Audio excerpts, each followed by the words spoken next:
Hopefully what we're going to cover today will have an interest for all of the people in the room and how we can go forward. So if we can go on to our next slide. So what we're going to cover today, as I say, that's us and the roles we have.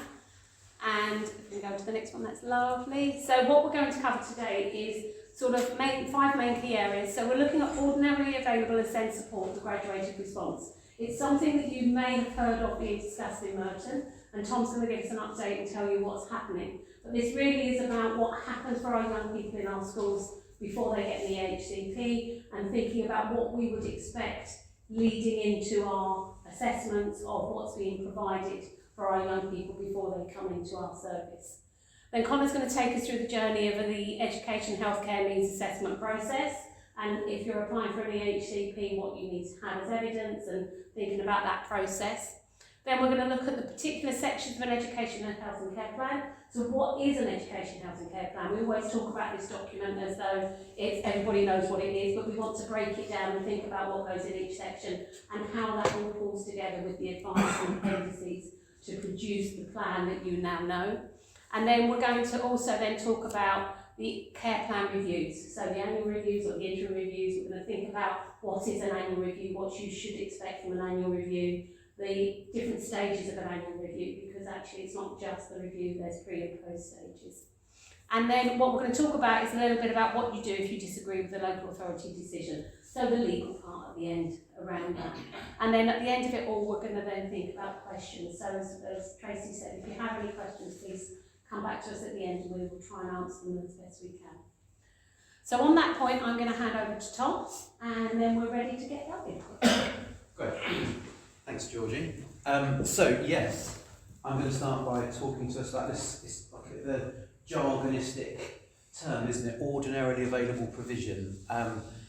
Just to kind of make a little note, this is language that comes directly from the SEN Code of Practice. I'm sure that's a document that you're probably quite familiar with. So that's the kind of the framework, the legal framework that we all work to, that outlines what we must do in relation to supporting children and young people across schools, and in particular those children who present with additional needs. So this term, ordinarily available provision, as I say, it comes from the SEN Code of Practice, and as it says up here, it's really about all of the support that all mainstream schools should be offering to all children and young people at that kind of universal level. So it's funded through kind of whatever arrangements schools already have in place, and as I say, the key phrase around that is that it is ordinarily available. It is there, it is available for all children and young people.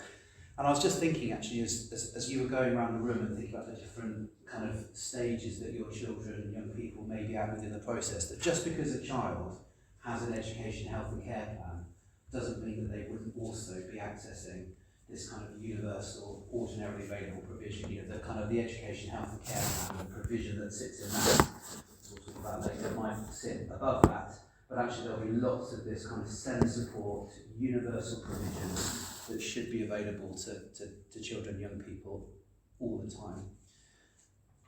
And the principle is that the additional needs of the majority of children and young people should be met by what we call that inclusive, quality first teaching and the reasonable adjustments that are already in place across schools. So just to kind of unpick that a little bit, when we talk about inclusive quality first teaching, of course the primary responsibility around any kind of planning for differentiating the curriculum or thinking about an individual child's needs is the class teacher, supported by those staff across the school and potentially by other professionals like educational psychology, my own service, coming in to support the school to think about how best to meet those needs at that kind of early level. And the assumption is that the majority of needs across any school should be able to be met through that kind of typical universal provision. And if we're kind of thinking about the sorts of things that might come into that, so we might be talking about some small group interventions, some particular kind of focus sessions within the classroom. We might be thinking about just general differentiation around the classroom, so thinking about things like accessible and useful and used visual timetables. For example, we might be thinking about how playtimes are structured. We might be thinking about slightly differentiated routines in the lunch hall, you know, for some of those children that might find the sensory experience quite challenging, you know, kind of school uniform. You know, some children we know find school uniform, you know, sensorily very challenging, don't they? So when we're thinking about those kind of inclusive strategies, those reasonable adjustments, we're talking about all of those early forms, you know, those sorts of things that, as I say, should be ordinarily available. And that kind of bit, you know, this last point there is just around the fact that the duty on schools, the code of practice is really clear, and I will just kind of quote from it. So where a pupil is identified as having SEND, special educational needs and disabilities, schools should take action to remove barriers to learning and put effective special educational provision in place. So that's the responsibility on all schools, at whatever level we're talking about in the process. That's the legal expectation on schools, and ordinarily available absolutely fits into that. May we move on? Yeah, so on Merton's web pages, now I'm going to be brutally honest with you. It's a strange word, I just need to be honest with you. I'm going to be brutally honest with you. I'll just be honest with you. I can't give you a link that I could give you, but if you go into Google and Google Merton Council ordinarily available guidance, the link will come through. If I give you the direct, you know, web page, it will be hundreds of characters long. But what I'd be really happy to do, perhaps Tracy, would that be with you if I just share the page so you could maybe send that out, so you've got a really easy, accessible link for everyone to see. But we have primary, secondary and early years guidance documents published on the Merton web pages. We are currently developing our post-16 kind of preparing for adulthood, you know, going up to that kind of 25 level provision for children and young people that sit beyond that. So that guidance is published on our Merton web pages, and as I say, it breaks down those expectations in 4 broad areas. So we talk about cognition and learning, we talk about social and emotional mental health, we talk about sensory and physical, and we talk about communication and interaction. So it's kind of broken down into the 4 key areas of need that are identified on the code of practice. The reality is, of course, that there are certain provisions, you know, ordinarily available provision that actually sit across different areas. So you may sometimes see some things that are being repeated in different areas. So if I think about a child who might be presenting with some social communication needs, well, there's an argument that that sits under communication and interaction, but it also might sit under a child's social and emotional well-being kind of page. So there's, you know, there's an overlap between those different areas. What we are intending to do is to keep that guidance under permanent review, because we recognise that things change, you know, kind of things develop across schools, and therefore it's also intended to be something that is useful. It's meant to be something that perhaps for you as parents can guide some of your conversations with schools. You might be asking in certain areas, you know, what are you doing to support my child in this area? You know, the guidance says, you know, this is the sort of thing that ought to be available. You know, can you tell me a little bit more about what that looks like here? And, you know, it can be a problem-solving tool as well. There's also a number of links on the guidance. I think the version that we have, there are some issues around PDFs and how they convert onto a web page and being able to click on the links that we're just trying to work through at the moment. But there are links on the documents that take you through to useful websites as well. So thinking about things like social stories, for example, as an intervention, actually it's really helpful to be able to link through to a web page that will help you construct, you know, useful, functional social stories, or you know, kind of visual schedules that might help around certain routines in the morning, for example. So the idea is that not only is there the guidance, but there's links through to useful information. So the documents have been kind of overseen by a broad steering group of different professionals across the local authority and co-produced with a number of different parent carer forums, with SENCOs and other stakeholders in schools, and most crucially, you know, in consultation with those schools and kind of actually, you know, learning about what's realistic and, you know, what the schools are putting in. The idea of all of this is, of course, to get to a point where there is a greater level of consistency across Merton schools, you know, across schools that sit outside of Merton, you know, that again, we can have that reasonable confidence that all schools are able to provide that ordinary available provision. And, you know, as the kind of the expectations change, I'm sure we would like to see more things becoming ordinarily available over time. So again, that implication being that the majority of needs will be able to be met at that ordinarily available level. Thank you. So the guidance itself, it highlights that range of support and those expectations for schools. Crucially, without the need for that additional support from the education, health and care plan, it's that earlier level of intervention. It sits very much at that kind of, as I say, that universal, that SEND support, universal provision. The guidance will be supporting schools to develop that provision and to make sure that that is consistent. So, not just across schools, but, between year 2 and year 3, or between year 7 and year 8, or between in a secondary school context, because they are just hearing about your daughter who's gone into secondary school. I was a secondary school teacher myself, and knowing how do we know that what's happening in the English classroom is consistent in terms of support with what's going on in PE or technology or in IT. So all of those sorts of things that not just sit across schools but sit within schools. Thinking I'm just conscious that it's my back that's on the hello. Of course, yeah. That'll work better, won't it?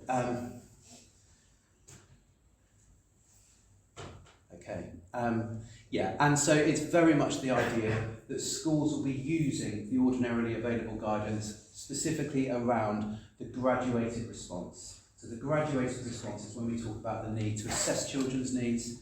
It's about planning for those needs. It's then doing things, it's putting interventions in place, and then it's that review phase. So I'm sure you've all heard that kind of concept of assess, planning, doing and reviewing over time. So that is our expectation, that schools will be following that graduated response. And again, it's our anticipation that the majority of children's needs will be able to be met at that level. But of course we know that there are also lots and lots and lots of children whose needs go beyond that level, and that's of course what those next processes and the EHC needs assessment that we'll go on to think about in a moment is there for. So just to say, at the moment there is a broad training rollout around the ordinarily available provision that's going into all Merton schools and settings. There will also be some early years training that's going into our early years settings in the new year, and again that's something that is a new thing that Merton has developed, and it's our anticipation that we will continue to do that with our schools every year. So again, as staff change, kind of cohorts change, again the kind of principles around training remain the same, in order to ensure that schools can access services, speech and language, OT, educational psychology, without those children necessarily always needing to have something like an education, health and care plan in order to sort of get into those services. So again, we are realigning our services in order to ensure that there's greater levels of access for all children at that universal level, not just through that education, health and care needs assessment or EHCP route. So finally, just that kind of mantra fitting with, kind of the guidance that's been provided by the DfE at the moment. So our ordinarily available provision we see as being crucial to ensuring that Merton children receive the right support in the right place at the right time. So it's about providing that good quality, high quality early intervention, as the name suggests, early, with the hope that prevents the escalation of needs, kind of in that longer term. But perhaps this is an opportune time where I'm handing over to you, Connor, to think about what happens then for those children and young people whose needs go beyond that kind of universal level. Thank you. So of course, if a young person has needs that are beyond what can be supported through the graduated response that Tom was talking about and those first waves of intervention, plus the assess, plan, do, review identifies that there's limited or no progress being made, that's when it would be a good time to perhaps consider an education, health and care needs assessment. So first of all, what that is, it's a holistic investigation of a child's needs, and it identifies, first and foremost, what are the needs identified for the child, what has been done so far in order to support that child in those areas of needs, and then what perhaps would be needed further as added intervention to support that young person to ensure they make progress in their education. Just to emphasise, the assessment is an assessment. It doesn't always result in an EHCP, but I'll come to that shortly. An EHC needs assessment can be submitted for anyone from birth up until the age of 25 in all stages of education. The request can be submitted by a representative from the education setting, so a key worker from nursery, SENCO, head teacher, class teacher. It can also be submitted through another professional working with a young person, so social worker or someone from Myers, for example, on behalf of parents offering support. And then of course parents carers themselves can also submit for an assessment request. That request requires some evidence to show the need for an assessment, which I'll go into shortly. Also, once the young person's over the age of 16, they can also request for themselves as well. In terms of making the request, I'll go into some of this in a bit more detail about the reasons for the request, but essentially, all requests can be submitted directly to Sendis at the address here and to the email address Send Referrals. Upon receipt, we have to consider the request within 6 weeks. As part of the request receipt, we would also go out to the parents, carers, or the education centre for any further information as well. So it's quite a robust referral. So we get the initial information, but then there's also opportunity to get some more information before it goes to a panel. And I'll kind of talk through the panel process now. Thank you.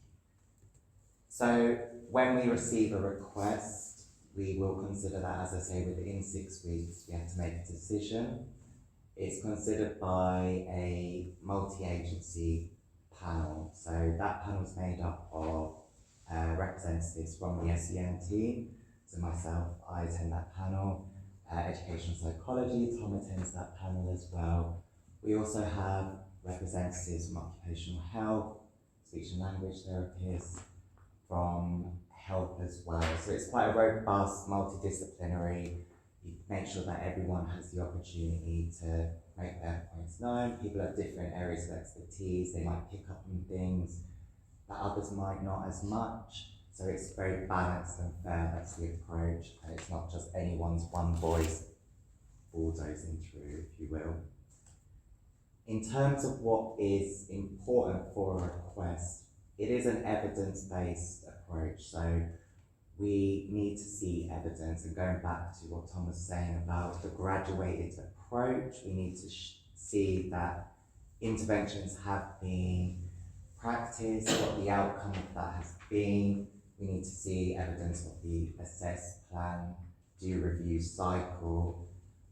We also rely on professional reports as well, but of course we also rely on parents, carers' views and the young person's voice as well. And we look at all that information holistically before we come to a decision. As I say then, we have at the panel, there's a 2-part criteria for how we decide if a child may need an EHC needs assessment. So the first part is, does that child or young person have or may, that's really important, may have special educational needs? I would say, to be honest, most will go through on that basis because that evidence is usually very apparent. The second part of the test is that, does the level of intervention they may require warrant an EHCP potentially? So would they need a level of intervention that is beyond those first 2 waves of the graduated approach? So the school have used the ordinarily available guidance, they've used additional waves of intervention. Is the evidence from professionals saying that actually beyond that they'll need additional support that would only be offered through an EHCP? Once we do agree to an assessment, it's very much child-centred, so it will be based on each child's needs. There are 4 providers who are approached for every assessment, so educational psychology, social care, the education setting, and also health, so paediatrics, where if they're over 18, GP perhaps. Then it's determined very much on every child's needs. So if the child has noted speech and language needs, we would ask for advice from a speech and language therapist. Noted sensory needs, we go to occupational therapists. It then becomes very tailored to each young person. We also speak with parents and carers to get their views as well, if they're working with anyone that we're not aware of, that they would like to be involved in the process of the assessment. And when the assessments are carried out individually, we then, after all the advice is received, that's when we make a decision on whether or not to issue an EHCP for a young person following the whole assessment. And again, it's the same panel that make that decision on whether or not to agree to an EHCP. Because it may well be, as I said at the top end, the EHCNA is an investigation into needs. It may be felt that actually needs can be met within SEN support with the additional interventions. A large majority, I would say though, do go on to an EHCP in all honesty. So that's really the whole assessment process. I'm not going to go into the EHCP itself because that's Sam Smart's going to talk through that bit. Thank you.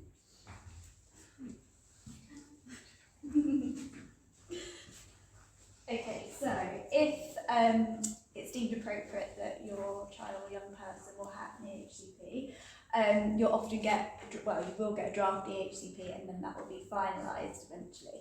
So this is, I'm going to go through all the different sections of the EHCP, so bear with me, there's quite a few. They're in alphabetical order, and I'll try and fill in the gaps of what that would look like without showing you a physical copy of an EHCP. So, under Regulation 12 of Special Educational Needs and Disabilities, an EHCP must have the following sections. So this is whichever borough, council, wherever a young person is, this is the legal requirement of an EHCP. So section A includes the views, interests and aspirations of the child, parent or the young person. So this is where we would like to see the voice of the pupil come through, who they are, their story, what it is that they want to do when they're older. It's the beginning of something we call the golden thread, and that's normally where it starts. So it's a way of gathering holistically who this young person is. It also has, not boring details, but sort of, address and all of those sort of things are in there too, so those informations. Then we go into section B, which is the child or young person's special educational needs. So when they've gone through the EHC needs assessment, as Connor's just explained, this is where we would put the information from educational psychologists, speech and language therapists, would all come into this section. And it's split into the 4 main areas of need. So you have cognition and learning, communication and interaction, social, emotional and mental health, and physical and sensory. It might be that the pupil in question that the EHCP belongs to does not have needs in all of those areas, and it would say that in the EHCP. We'd also like, well, it's a positive thing, we want to focus on what the young person has achieved and can do, so we would include strengths in those areas as well, to make it more of a positive, holistic view of the young person or child. You can tell I'm post-16 because I keep saying young person. Section C is the healthcare needs. So this would be if they have anything additional that isn't essentially an educational need, and that would come from our healthcare colleagues, from GPs or any other services that they've accessed before. And similar as well, section D would be social care needs, which relate to their special educational needs as well. So it splits mainly, so B, C and D, education, health, and then social care. So it should be really, really clear what those needs are, and also examples of how that affects the young person or child in their daily life or in their learning environment. So it shouldn't be full of jargon and diagnosis and everything like that. It should really tell you what this looks like from the day-to-day life of that young person. And then we go to section E, which is the outcomes. So where there's been an identified need within B, C or D, hope you're keeping up, sorry, there should be an outcome that is related to those needs, and also, as I mentioned before with the golden thread, that links into the child or young person's aspirations of what it is that they'd like to do in the future or their interests. So they should all be linked. So if there was an identified social care need or healthcare need for that young person, there should be an outcome that links into that for them, and special education. Next slide, please. So then section F is how they're going to be supported to achieve that outcome. So again, back to the golden thread, we know who the young person is, what they want to do, what needs they might have that are additional to the ordinarily available guidance, and then what that looks like, and that in the provision is how they're going to be working towards outcomes that we've identified for them. So for section F, all of the provision within that section links into the special educational needs that were identified in section B. So for every one of those needs, there should be a provision that is going to help the young person reach their outcome. And as you can imagine, as EHCPs can go up to 25, this changes constantly. As young people grow, children grow, needs change, aspirations change, hopefully for the positive as well. So we always have to make sure that we're updating this section, and Georgie will be going on to that shortly with the annual reviews. So section G, similar to section F, is the focus on the healthcare provision. So what healthcare intervention do they need within the educational setting or outside of it that will help meet their needs and essentially help them to achieve those outcomes that we've set out in the legal document. And the same for H, although section H, so social care provision, is often split into two parts. So you have the provision that would be required under the Chronically Sick and Disabled and Persons Act, and then also for having learning difficulties and disabilities. So that would be provision that we have our social care colleagues would give us advice on, and then we would use that within the plan. Section I is the simplest section, I guess, after going through all of that. So it's just the name of the school or the other institution that the young person is going to. We also, we're looking for a placement, maybe we haven't found one yet, we will name it type. So quite often that will be mainstream or a specialist setting. So sometimes it can be blank. If a young person is not attending an educational setting and has more of a bespoke package, which we call EHCP, some of you might know of, which stands for Education Other Than at School, or I like to call it EHCP in post-16 because it's other than college, that section will be blank. So just to explain that sometimes it can be blank. Next slide, please. Section J is details of any direct payments which will be made. So that links into the personal budget. So parents, carers, if or whoever can request, a young person could request an annual review if there is provision outlined in their EHCP that is not being met or provided for, they can apply for a personal budget. It's a bit complicated, but we like to avoid them. But if it is needed, we discuss that with the parent and look at different options that we can do. So it might be that there's a particular provider that they would look at sourcing. And it's very co-productive. We have to have those discussions about what that's going to look like, and also to investigate whether actually it's the local authority would be able to provide that outside of a personal budget. And section K is not the glossary, what would you call it? It's basically a list of everybody who has puts any advice or input into that plan. That is also updated in the annual review process, because when we get annual review paperwork every year and amend the EHCP, that has to go in there. So it's a list of all of the professionals, the young person, parents as well, how they've inputted to the EHCP and the date as well that they submitted that advice. And I think Greg might have put this in. Oh, I should have mentioned this before, sorry. So obviously when a young person is year 9 or above, there's a strong emphasis on preparing them for adulthood.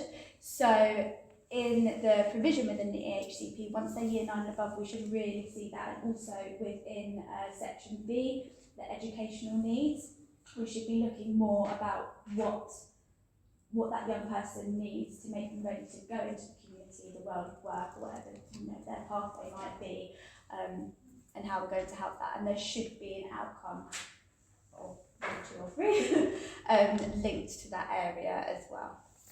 But yes, so I think over to Georgie now. Lots of information coming at me. Sorry. No, absolutely. Or I said we will take some at the end. I know that would be a video of that ahead. Okay, so we've gone through the journey of ordinarily available. We've thought about what do we do before an EHCP. We've thought about actually how do we apply for an EHCP, thinking about the assessment process. We're getting an EHCP, so we now have the document A to K. So now what we're thinking about is what do we do with an EHCP. I think sometimes there is this myth that comes along that we get given this document and the world is going to change. But actually what we need to look at is how does that get implemented? But more importantly, how does it get reviewed? Because as being said all the way along, we know our young people are on a journey. So they may start at our early years and being in our reception, and then all of a sudden we've got a 20-year-old before we know it, and all those years have gone by. And where do we go in between?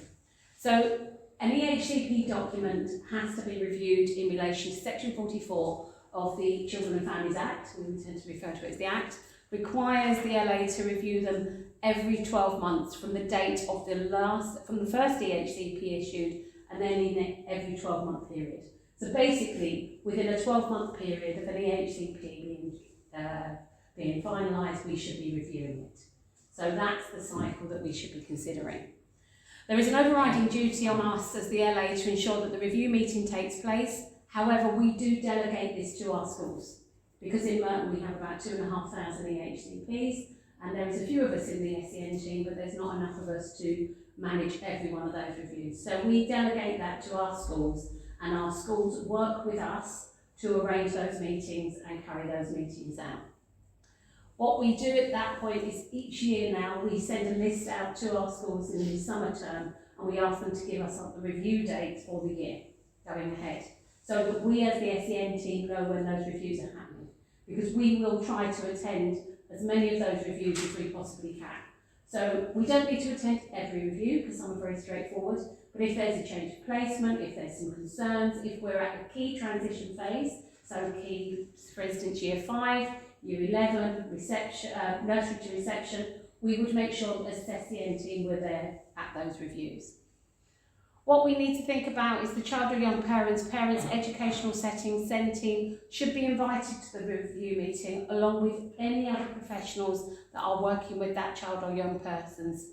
So that might be the therapist, your OTs, your SALTs, it might be medical professionals if you have, for instance, CAMS involved. It may be that we've got social workers. So what we look at is the team around the child. So we think about who is actually supporting that young person and who needs to be at that meeting, because it's the opportunity for us to look at how things are and where we're going moving forward. Can I have the next slide, please? Thank you. So, as I said earlier, when we're thinking about an annual review, the meeting in a way is one part of the review, but actually there are 3 parts to an annual review. So the first part is the pre-review, because actually what we want to do is we want to make the annual review a really effective meeting, which means work needs to be done before the review meeting itself. So legally, we should have all of the reports, all of the updates, all of the, if we've had other professionals in and they've been reviewing the packages that are in section F that Sam spoke about around provision, so whether that's your occupational therapy or SALT, or school provision, we need an update on what's happening. So those reports need to be available 2 weeks before. If there's going to be a change of information in the plan, we need that evidence in writing, so that should be available 2 weeks before.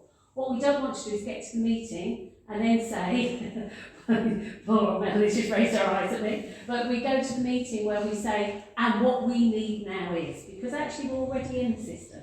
So we're encouraging our schools, we're encouraging our networks now to make sure that evidence is available.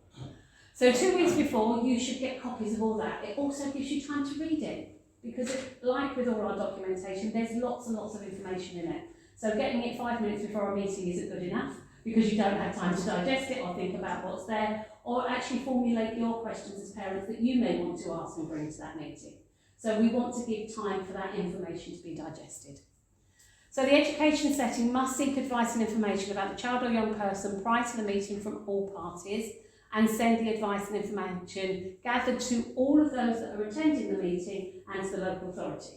So we're now following up and making sure that we get that information, because it also allows us time to read that information and understand what's happening for your child or young person at that time, so we can come prepared for that meeting too. Once we're all prepared, what we think about then is actually having the meeting. So what we need to think about when we're having our meeting, we've got just something come up, is that the SEN Regulation 19 and Section 44 of the Children and Families Act requires we undertake the review, and we must consult with the child and parent of the young person and take account of their views, wishes and feelings. So this goes back to what we were talking about, the golden thread when we're thinking about when a plan is first issued, is the young person's, and you as that young person's representative as their parents' feelings and wishes. And that really has to be fundamental to our annual reviews. How is it going for that young person? How does it really feel for that young person at that time? What is it that they want to tell us? So we want to encourage our young people to be as parts of our reviews as much as we can. So we want to ensure they're at the meetings if they can be at the meetings. They can be overwhelming, and a lot of young people will say, I don't want to come in. But sometimes they might record something for us, they might have written something for the meeting, they may have a key person at school that can actually talk to them before the meeting and they share their views. But it's really important that we hear those views of those young people.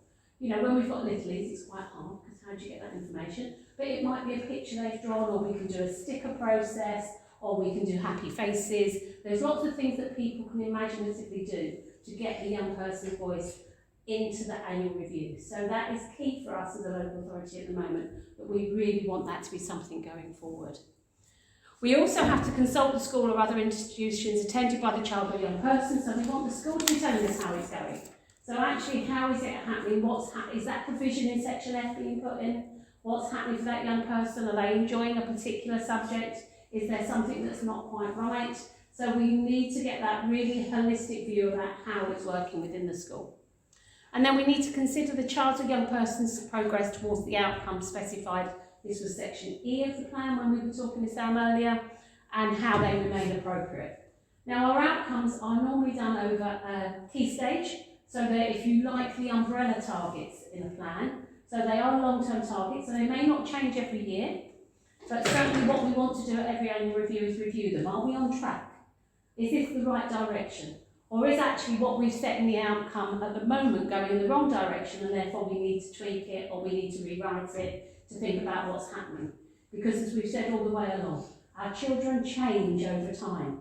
And so therefore we need to make sure that we're thinking about where they are now. So, during that EHCP meeting, the review should aim to gather and assess information so it can be used by schools, colleges, early years settings to support the child or young person's progress and access their teaching and learning. This is about this document being a live document that is able to support and make a difference to our young people. It's not a document where we just want it sitting in a drawer or sitting in a cupboard.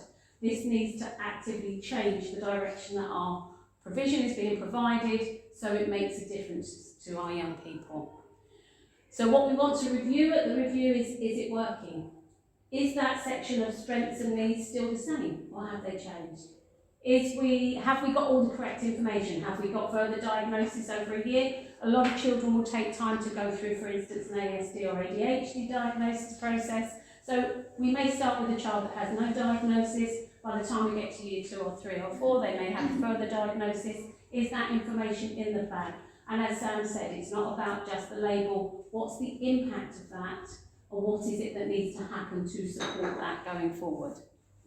What we also need to do is review the special educational provision made for the child, ensuring it's effective and that it's got access to teaching and learning and good progress. So again, that's section F.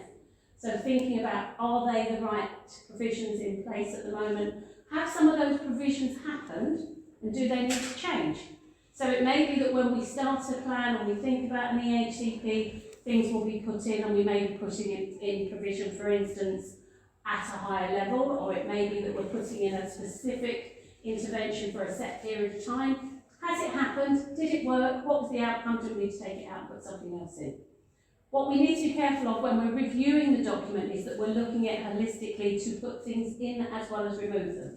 Otherwise, what happens is by the time we get to a 20-year-old, they've got a document that's 336 pages long, and half the provision doesn't matter, and no one reads it because it's too long.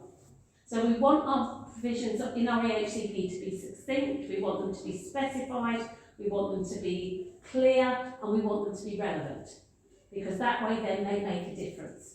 So sometimes we might be saying at annual reviews, well, we need to take some things out to put some new things in. But that's where we get the evidence of our outside agency reports, and we also get the evidence from our schools, and more importantly, we get the evidence from you as parents. So this is how we all work together. So we should also consider continuing the appropriateness of the EHCP plan in light of the child or young person's progress, because what we want an EHCP to do is make progress. So this is a document that should be helping us ensure that our young people are going forward. And then also whether there's been a change of circumstances, and whether changes are required to any outcomes, enhanced provisions, educational establishments, or even whether the EHCP should be discontinued. Because what we want this document to do is improve the outcomes for our young people, and we do cease plans. We do get to a point where a child may start with a plan, but the progress means that by the time we get to a certain stage, they don't need that plan anymore. They can, if you like, go down to the ordinarily available and send support, the second wave, and they can be supported at that level. So it could be an intervention point that then can be withdrawn. But what we want to be doing is making sure that it's still appropriate going forward. It may be at the annual review we are talking about a change of placement, because we know children don't always stay in their establishment, one establishment right the way through. So some of our children do start in our mainstreams, for instance, and then go to specialist provisions. So that is the point that we have those discussions and we have that evidence. And the evidence comes to then allow us to make those changes going forward.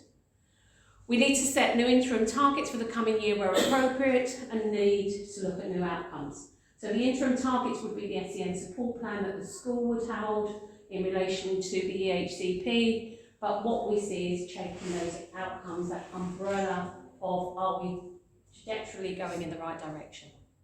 And then we have to review any interim targets set by the school, college, early years providers, etc. So we're really having it's a real good MOT of the EHCP so that we can look that it's effective and it's working for our young people.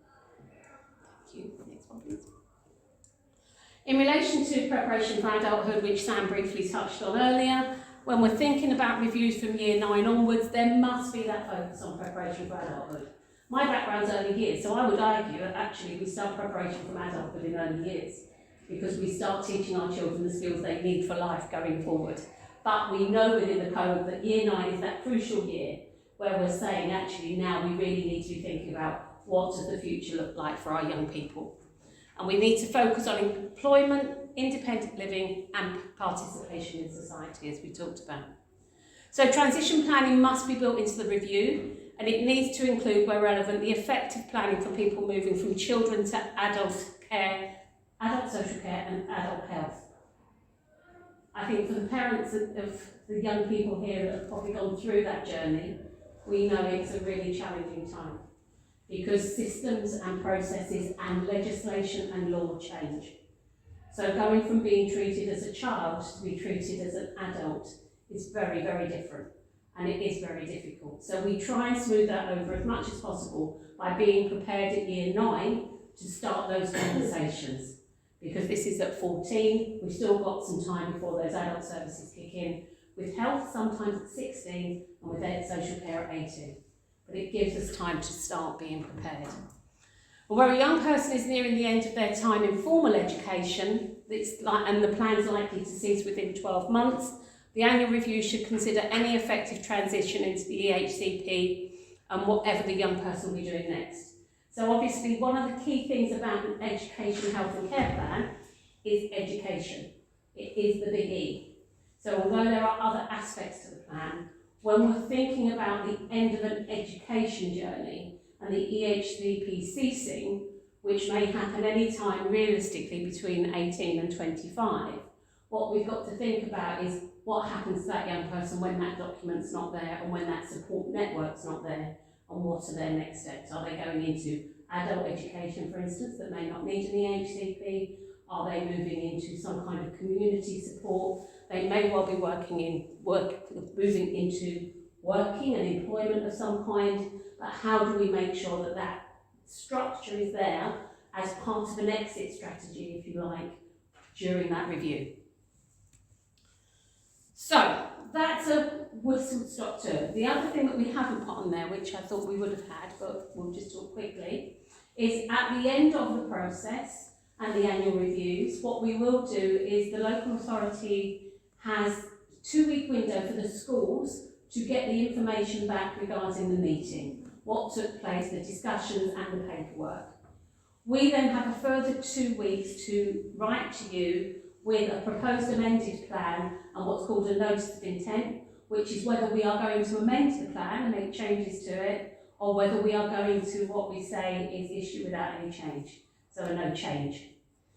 At that point, you will either receive a new document, which is the new plan, the final. We then go a year before we need to review again. And if we have made changes, then we send you a draft, you agree it, that draft goes to all the relevant people at that review as well to agree, and within 8 weeks of you getting your proposed amended, you will get your final. So within early years, and under 5s, this happens every 6 months rather than every year. So because we know children change quicker in their early years, but once we go over 5, we then do it annually. If something happens in the interim period of a year, when you're reviewing your plan and you think, actually, I can't wait that amount of time because I need to have a meeting now, and it is about changing the EHCP or changing the provision, we can hold what's called an interim review. So a school or a parent or the local authority just has to give legally 2 weeks notice to that review, and then we are able to hold the review. But if we were thinking about holding an interim review because we want to make a significant change, what we need to know is that we've got the evidence and the reports to do that. So again, what we don't want to do is hold a meeting to then sit at the meeting and say, we need X, Y, and Z. So it is about being prepared for those meetings. But we can hold those interim meetings. They can be called, as to say, by anyone within the network, and we can arrange those. If it's not about changing the plan or changing the provision, but there are things that are maybe a challenge at the moment with your provisions, or you're worried about something, we can hold what's called a team around the child or a team around the family meeting, where we come into schools and discuss that, but it doesn't have to be a formal review of the education, health and care plan. So one of the key things I think from today from the SEN team is actually about us being able to keep that clear communication with you, talk to us, explain the situations, because we can then have those conversations with you about, do we need an annual review, do we need a team around the child, is there something we can do to support the challenges that may be there, or to enhance the positives that may be there, because we might need to be taking things out of plans and moving forward. When you get your final plan, you may not agree with what the local authority has put in it. So sometimes there are disagreements in relation to the level of provision, so it may be the amount of provision that's being provided in Section F. It may be that you don't agree with the placement that the local authority has deemed suitable for your young person or child. It may be that you have concerns around section B where the needs and strengths you feel have not been identified appropriately. So you have got recourse to come back and challenge the local authority if you disagree with our decision making. But as I just said, I think the key thing to think about in that situation is first talk to us. Everybody will have a designated case officer. Case officers at the moment are designated from primary team through to post-16 team by school or by college or by group, if you like. So you'll all have a designated person if you have an EHCP. Talk to your case officer, they're there to help. It does take time sometimes for case officers to get back. We do have large caseloads, but we will get back to you. And you can always obviously talk to the managers as well. If your child has an allocated, as say, coordinator, start by raising your concerns with them. They can involve us and we can have those dialogues about what we can do to resolve those issues, and we can try and resolve things that you may have concerns about. So we want to be proactive, and it's all really good for us to have that information as SEN team as well. Because actually we don't always know how the experience is for parents, but we need to understand that. So if there is something going on, talk to us. If there's no allocated EHCP coordinator and you're concerned about a decision, then you can contact the team, and you can contact us through a duty system. So we've normally got a duty EHCP coordinator on as well. So if you can't get your own coordinator, there'll be someone to get. If you're concerned about an EHCP needs assessment, then again that can be raised through Connor as part of our team, but we can also arrange what we call a next steps meeting with yourself. So if we are at a point where we don't issue a plan, or we don't, not so much don't issue a plan, but we don't agree an assessment, we can come in and meet with the school, with yourselves, with the network. We often bring in our educational psychologists, and we can talk about why we haven't agreed to the assessment or what the school may need to do. So we call them next steps meetings. So they can be arranged as well. So we are trying to be proactive to ensure that the information is out there and shared. Thank you. For certain types of decisions made by the LA, you have the right to request formal mediation or to pursue what we call an appeal through a tribunal. And these decisions are, if we decide not to conduct an EHCP needs assessment, if a decision is not to issue an EHCP after the assessment, if the contents of section B, F and I, so they're the only appealable contents of it, of an EHCP are issued once you've had a needs assessment. If a decision not to amend the EHCP following an annual review, so if we don't put the information in as we spoke. If the contents of sections B, F and I are from an amended EHCP issued after a review is not what you expect to see, or if a decision to cease and maintain an EHCP. So if we decide to cease a plan, but you don't agree, you can also take us to tribunal for that. So these are the decision areas that you can challenge the local authority on. You can also, as we talked earlier about the E of education in the plan, health and social care, you can also go to mediation and tribunal if you if you have concerns regarding health or social care, but they have to be linked to your EHCP. And this is what we call an extended appeal. So it's the first level, the first tier tribunal is education, and extended appeal at first level tribunal is where we look at not just the education elements in B, F and I, but we also look at the elements in C, D, H and G. So you're looking at other aspects of the plan. In terms of the tribunal, the power they have to make binding decisions that the local authority has to follow is only around education. So B, F and I. When it comes to health and social care, although you have taken it to tribunal as an extended plan, an extended concern, they only can make recommendations. So our colleagues in health and social care do not have to legally follow the advice of the tribunal, where we have to do as I'm told and we have to do that. So it's just a bit of a sort of anomaly within it. And you can't just look at a plan and say, well, actually, I'm happy with BF and I in the education bit, but I'm not happy with something in social care or something in health, I'll take it to tribunal. It has to link to the education. If you have concerns about the social care or the health, we can support you to, if you like, challenge our colleagues in those areas in a different way.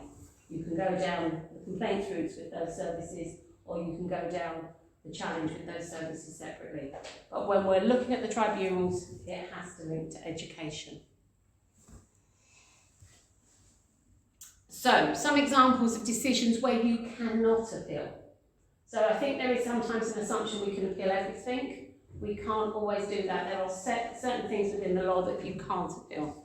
So the context of the section A, E, J and K of an EHCP following either a review or an assessment, because they're the information sections, if you like. So A is your bits of information that you put in, so you wouldn't really want to go and appeal your own section because you wrote it.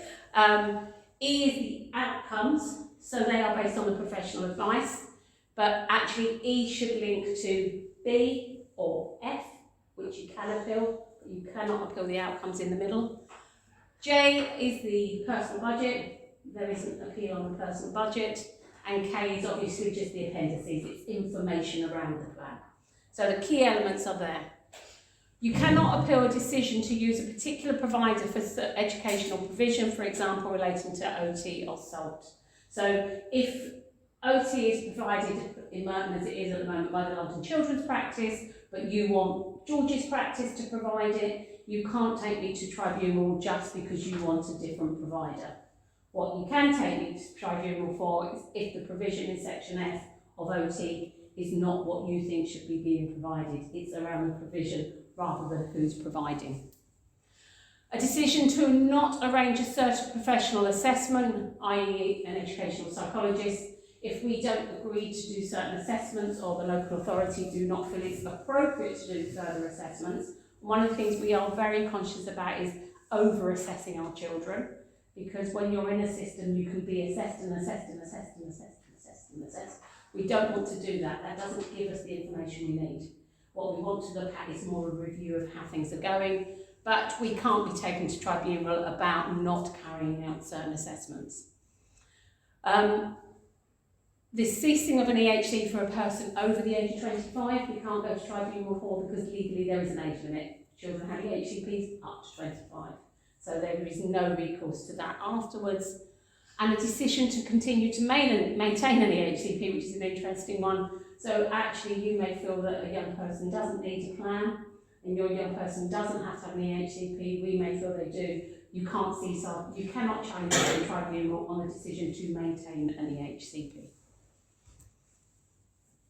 So what do you do if you disagree with the local authority? You've come and had a chat with us, you don't think that's the way it's working, you want to go further down a route of challenging the local authority. Well, the first thing we can do is offer mediation. Now, we like to do lots of informal mediation where we try and talk with you and resolve issues because we are really wanting to be very proactive in working with our families. But if you wanted formal mediation, this can be a process where it offers the opportunity for a meeting, either face-to-face or virtually now, with an independent trained mediator and representative from our side of things in Sendis. It can also include health and social care representatives, educational representatives. You can bring a variety of representatives to that discussion around the issue that may be being discussed at the time. It also is very helpful, as we do within Merton, when we have mediation, to have our educational psychologists with us or SENCOs from the school, because again it may be that they know the child in that setting with that particular issue a lot better than we do as Sendis. Mediation allows for the views of yourself and the LA to be shared in an open forum, as we say, with a trained mediator, and with a way of facilitating that discussion. And the aim of mediation is to try and reach an agreement where possible on a way forward that's acceptable to all. So they are confidential meetings, we do it through a company called Global Mediation, so on all of your letters that you get sent out, you'll find the global mediation information on those letters at either the point of being issued your first EHCP or after every annual review.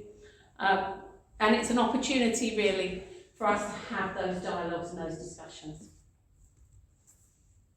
Engagement with a mediation is not compulsory, you don't have to do it. It's something that is available if you feel you need it. And it's up to the parent or young person if they wish to pursue this. But attending mediation does not impact on any of your rights to tribunal and going forward. It's a step in between. So if you still want to think, well, actually, I'm going to give mediation a try and see if I can resolve it, it doesn't actually stop any further legal challenge to us through tribunal going forward as well. So you have that option still going ahead. For most types of appeals, with the exception solely of if you're only appealing against section I, which is the school, and you're saying that it's just the provision of the school that's wrong rather than anything else that's in the plan, you must get what's called a mediation certificate before appealing. So this is basically a document that you can either ring global mediation up and say, I don't want to go to mediation, I don't want to sit in a room with the local authority, I don't want to talk to them, I just want my mediation certificate. They'll talk you through that process, give you your mediation certificate, then you can lodge your tribunal. Or it might be that you actually say, well, I want to do mediation and give it a try, and then you give it a try, but it doesn't succeed where you want it to succeed, so you get your mediation certificate at that point, and you can then go to tribunal. But you must, other than with the only exception, as we've said about section I, have a mediation certificate. Mediation is attended, you also get the certificate afterwards. So just the technical bit around timescales, because there is legal timescales that you have your right to lodge tribunals within, and if you don't lodge within those timescales, you do lose your rights. So if you wish to lodge an appeal to the tribunal regarding a decision made by the LA, these are the key deadlines. You need to obtain your mediation certificate first, and then you lodge that decision within 2 months of your letter when you got your final plan. So when we issue your final plan, you will get a dated letter, and then on there it will say if you wish to lodge an appeal, you have 2 months from this date. So it's very clear about where the dates lie. Then also, if you have, so that's the first one, you will have either 2 months from the date of the decision or 1 month from the date of the mediation certificate to lodge the appeal, whichever one is later. So you can technically consider your thought process for 2 months and think, do I want to lodge an appeal? If you think then on the last week of that 2 months, say, yes, I do, you can get your mediation certificate at that point, so you're 2 months in technically, that gives you another month beyond that certificate to lodge your tribunal. So technically you get 3 months if you like, but it's whichever one comes first. But you must take some action is the message I would say to you within that first 2 months. What you don't want to do is lose that 2 month window, because that's when you will lose your right to appeal. So, just useful contacts and links to think about. Global Mediation, as I say, is our mediation company, and they will give independent advice around mediation. They are also our independent company that provide mediation, so they give us our trained mediators. That's their number. The first tier tribunal, that's a link just to give you information about what a tribunal is. A tribunal will be 3 people as a rule. It's normally a judge and what we call 2 lay people that have expertise in SEN, so it's a 3-people panel, but it is technically a court. So it is a legal process that has to be followed. And then we've also got up there what we call Merton Information Advice and Support Services. So that's our MIAS. So every local authority has to have an information service that's independent from the LA in the sense that they are neutral to work with you. You contact them, you engage them, they will engage us with your consent, and we work together then to try and resolve issues going forward. So some of you may have heard Fran Turco's name mentioned. Fran is our lead for MIAF, but we also have Shazia as well, who works with us, and the 2 of them are able to give that independent advice if needed. So, lots of information, lots of discussion. Probably we need to stop recording there, because this is the time now for you to answer and put us on the spot with any questions. And then we can sort of go from there.